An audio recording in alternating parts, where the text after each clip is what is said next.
দলং নিৰ্মাণত বিসংগতি বালিজান গাই নদীৰ পাৰত অসম জাতীয়তাবাদী যুৱ পৰিষদৰ প্ৰতিবাদ শিৱম কোম্পানী আৰু লোক নিৰ্মাণ বিভাগৰ পুত্তলিকা দাস জিলা আয়ুক্তলৈ স্মাৰক পত্ৰ প্ৰেৰণ চিচিবৰগাঁও ৰাজচক্ৰৰ অধীনৰ অতি ভিতৰুৱা অঞ্চল বেতনীপাম আৰু নীলখ পঞ্চায়তক সংযোগ কৰি প্ৰায় ৬৫ কোটি টকা ব্যয় সাপেক্ষিক গাই নদীৰ ওপৰত নিৰ্মাণ কৰি থকা হৈছে এখন পকী দলং এইখন দলঙৰ নিৰ্মাণ সম্পূৰ্ণ হলে ভিতৰুৱা অঞ্চলটোৰ চিলাপথাৰৰ লগত যোগাযোগৰ ক্ষেত্ৰত আমূল পৰিৱৰ্তন সাধন হ'ব কিন্তু দলংখন নিৰ্মাণৰ ক্ষেত্ৰত নিৰ্মাণৰ নিবিদা লাভ কৰা শিৱম নামৰ নিৰ্মাণকাৰী সংস্থাটোৱে ব্যাপক অনিয়ম সংঘটিত কৰি অহাৰ অভিযোগ উত্থাপন হৈ আহিছে কিছুদিনৰ পূৰ্বে নিৰ্মাণৰত অৱস্থাতে খহি পৰিছিল দুটাকৈ গাৰ্ডাৰ এক বৃহত্তৰ অঞ্চলটোৰ ৰাইজৰ সপোনৰ দলংখন নিৰ্মাণৰ ক্ষেত্ৰত সংঘটিত কৰা ব্যাপক অনিয়মৰ বিৰুদ্ধে প্ৰতিবাদত নামিল অসম জাতীয়তাবাদী যুৱ পৰিষদ আজি দুপৰীয়া সংগঠনটোৰ নেতৃত্বত শতাধিক কৰ্মীয়ে লোক নিৰ্মাণ বিভাগ আৰু নিৰ্মাণকাৰী সংস্থাৰ বিৰুদ্ধে প্ৰতিবাদ সাব্যস্ত কৰি উত্তাল কৰি তোলে গাই নদীৰ পাৰৰ পৰিৱেশ প্ৰতিবাদকাৰীসকলে লোক নিৰ্মাণ বিভাগ আৰু শিৱম নামৰ সংস্থাটোৰ বিৰুদ্ধে স্লোগান দিয়াৰ লগতে লোক নিৰ্মাণ বিভাগৰ পুত্তলিকা দাহ কৰে লগতে নিৰ্মাণৰত অৱস্থাত দলং ভাঙি পৰা বিষয়টোৰ তদন্ত কৰি দোষী ব্যক্তিক কঠোৰ শাস্তি প্ৰদান কৰা দলং নিৰ্মাণৰ কাম শীঘ্ৰে সম্পূৰ্ণ কৰা শিৱম নামৰ প্ৰতিষ্ঠানটোক দলং নিৰ্মাণৰ কাৰ্যৰ পৰা আঁতৰাই নতুনকৈ নিবিদা আহ্বান কৰি অন্য প্ৰতিষ্ঠানক দায়িত্ব প্ৰদান কৰা ধন লৈ শিৱম নামৰ কোম্পানীক পাক কলনৰ বাহিৰত কাম চলাই নিবলৈ দিয়া লোক নিৰ্মাণ বিভাগৰ বিষয়া কৰ্মচাৰীৰ বিৰুদ্ধে তদন্ত কৰি দোষীক কঠোৰ শাস্তি প্ৰদান কৰা আদি দাবী সম্বলিত এখন স্মাৰক পত্ৰ ধেমাজি জিলা আয়ুক্তলৈ প্ৰেৰণ কৰে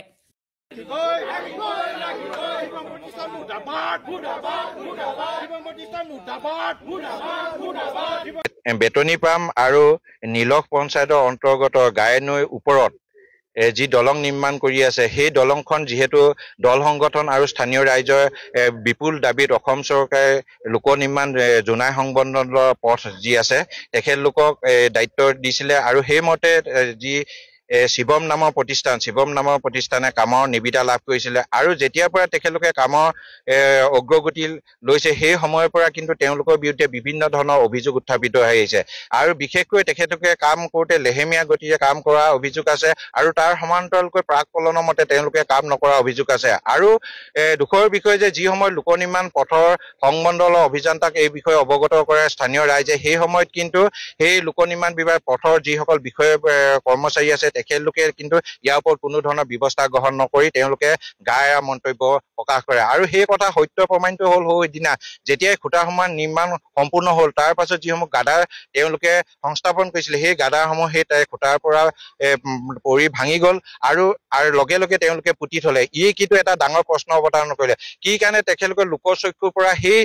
গাদাৰসমূহ পুতি থোৱাৰ ব্যৱস্থা কৰিলে আৰু সেই তেখেতলোকে কোৱাৰ দৰে প্ৰাক কলনৰ মতে তেখেতলোকে সেই গাদাসমূহ নিৰ্মাণ কৰা নাই যিমান পৰিমাণৰ চিমেণ্ট দিব লাগে যিমান পৰিমাণৰ শিলগুটি দিব লাগে যিমান পৰিমাণৰ গিটি দিব লাগে যিমান পৰিমাণৰ ৰদ দিব লাগে সেয়া দিয়া নাই নেকি আমি সেয়ে কৈছো যে ইয়াত তদন্ত হ'ব লাগে আৰু সমান্তৰালকৈ লোক নিৰ্মাণ বিভাগৰ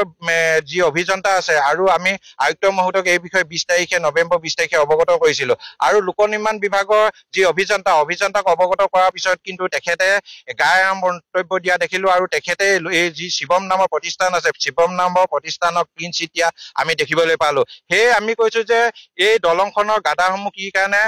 পৰি গ'ল তাৰ এটা তদন্ত হ'ব লাগে আৰু তাৰ লগত যিসমূহ দোষী ব্যক্তি আছে সেইসকলক চিনাক্ত কৰি শাস্তি প্ৰদান কৰিব লাগে আৰু দ্বিতীয়তে হৈছে সেই দলংখন শীঘ্ৰে নিৰ্মাণ কৰি এই অঞ্চলত বসবাস কৰা জনসাধাৰণৰ অহা যোৱাত সুবিধা কৰি দিব লাগে আৰু যদি লোক নিৰ্মাণ বিভাগৰ কোনোবা বিষয়া কৰ্মচাৰীয়ে কমিশ্যন লৈ এই শিৱম নামৰ প্ৰতিষ্ঠানৰ পৰা যদি কমিশ্যন লৈছে তাৰ তদন্ত হ'ব লাগে আৰু যদি লৈছে তেওঁলোকৰ লগত কঠোৰ শাস্তি প্ৰদান কৰিব লাগে আৰু যদি শীঘ্ৰে ইয়াৰ পৰা তদন্ত ব্যৱস্থা নহয় তেতিয়াহ'লে কিন্তু আমি অনাগত দিনৰ যি লোক নিৰ্মাণ জোনাই সংমণ্ডল চিলাপথাৰত আছে তাৰ কাৰ্যালয় ঘেৰাও কৰিম